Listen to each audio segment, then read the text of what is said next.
Most people think that this is the meta M4 build, but it isn't, at least not anymore. Today I'll be showing you this unknown part that can give you an edge in combat, as it gives you something greater than just weapon stats alone. So the part in question is the BAD lever. BAD stands for Battery Assist Device, and IRL, this gives you a way to use the bolt catch with your right hand, the idea being that you can use the catch faster and more easily than with your left. This attachment was introduced pretty quietly into Tarkov in patch 16 and has pretty much gone unnoticed for the most part, and I only looked into it myself because I was told that it had some special features by the regular members of my Discord. What it does in Tarkov then is it changes the animation for reloading the M4 when you have it equipped, which has some implications for certain types of reload. So there are two different types of reloading in Tarkov. The first one is when you just do a regular reload, so you take the magazine out and you put another magazine back in. And then there's the second kind, which is the tactical reload, where you actually throw away the magazine and stick another one in the bottom. So the idea is that the tactical reload is a little bit quicker. With both of these types, there is actually another type of reload as well, which occurs when you run out of ammunition. So if you fire all of the rounds out of your weapon and then you reload the gun, this will take very slightly longer, because not only do you have to insert a new magazine, but another round needs to be inserted into the chamber. This is exactly the same as if you're doing a tactical reload as well. It is slightly faster, but it still takes a little bit longer than a normal reload.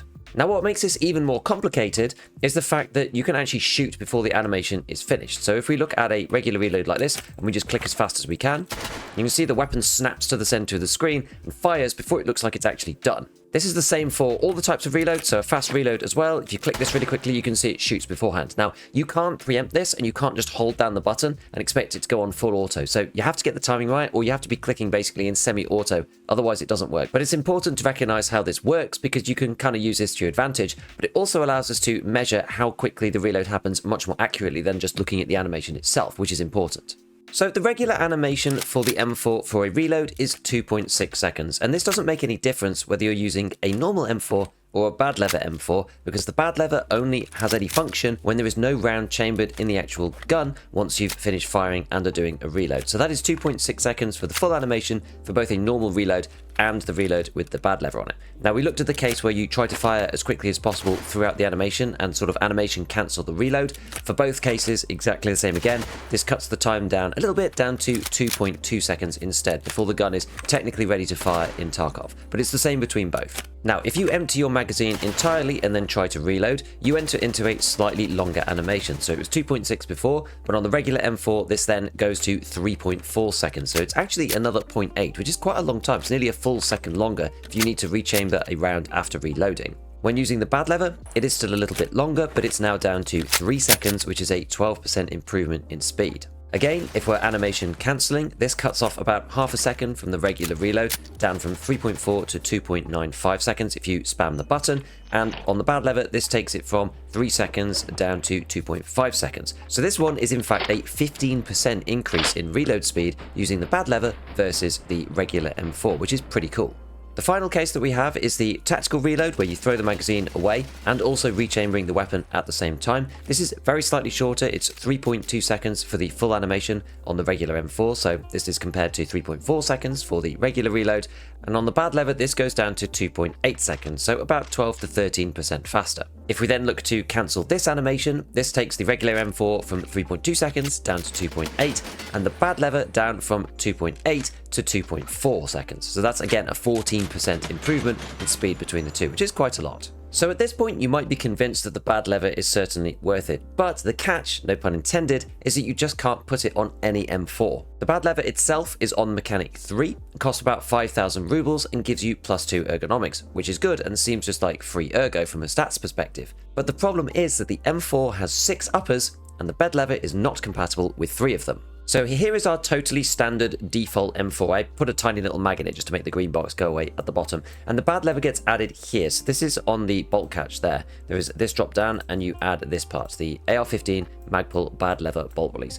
And as I said, this is 2 ergonomics and you stick that on. But what you might find is that if you look at the uppers, there are 6 uppers, as I said, for the gun. And you've got the M4A1, which is the standard, the ADAR, and the Gen 3 uppers. But all of the good ones, the MUR, the TX-15, and the AX15, these actually can't take it. So you can't put the bad lever on with these three, which is a bit unfortunate because these three are basically the meta ones, or at least these two are, the Aeronox and the Ultor, because these ones give the most recoil reduction of 4% and -3%. And my favorite is the Aeronox because this gives 14 ergo rather than 8 on the Ultor, which is 6 more for losing 1 recoil point, which I really think is definitely worthwhile. Our remaining options then are the ADAR version, the M4 version, and the Gen 3, the Noveska Gen 3. So on the M4 versus the ADAR, the M4 one has 1% recoil reduction, and the ergonomics is 1 better. So the ADAR one is pretty much out of here because it just doesn't make sense to use. It's worse than the default M4 version. Now, if we look at the Noveska Gen 3 upper, this one's actually not too bad. This one has -2% recoil, which is 1% better than the M4, although slightly worse than the others that we saw before, but it has 13 ergonomics, which is actually really, really high. This is 8 ergo points higher than the M4 upper, and actually, when you look at the AX15, it is only 1 less than the Meta upper. So compared to these two, actually, it doesn't make that much difference to the build, surprisingly. You lose 1 ergo point, and you lose 1 recoil point to do it. But remember that you get 2 back from this, so ultimately you end up with 1 extra ergo and 1 less recoil, which at the end of the day, doesn't make that much difference. So if you want to make a meta build, you could put the Gen 3 on here. You can go for the Growl, you can do an ARE plus a Magpul MOE stock with a rubber butt pad on it. Any old mag that you like, to be honest, doesn't really matter. I was just using this before, as I said, to get rid of the weird green bar at the bottom.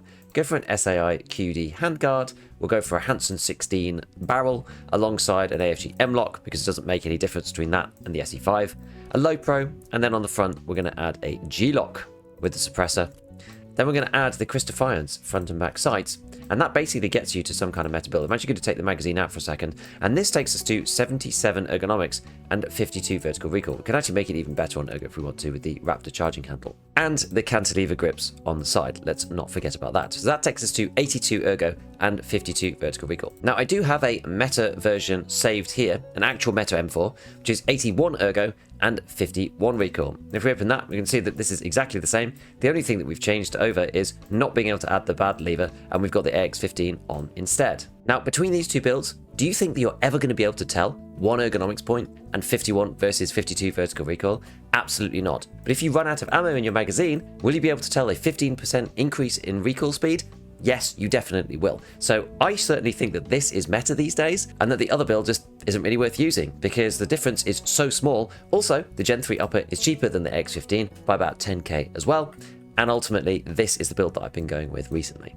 If you don't want to spend this much and you don't want to make a fully meta gun, then don't worry about it. You can put the bad lever on all of the basic ones with, as we said, the M4 upper, or instead, if you do want to make something a bit better, but not completely meta, then you go with the Gen 3, and you can add on the different handguards. Usually, if I'm making something just run and gun, I'll add Mark 10 handguard on the Alexander arms, maybe put an RVG on there, and in terms of the muzzle brakes, I might put an SF3P and a mini monster on there, or an RC2, or something like that. But it really is up to you. The bad lever is a lot more flexible than I thought it was when I looked at it, because I thought, oh no, you can't put it on the meta uppers, but ultimately, once you're looking at the builds, it hardly makes any difference. So as usual, a big shout out to all my patrons, and as always, have fun in your raids.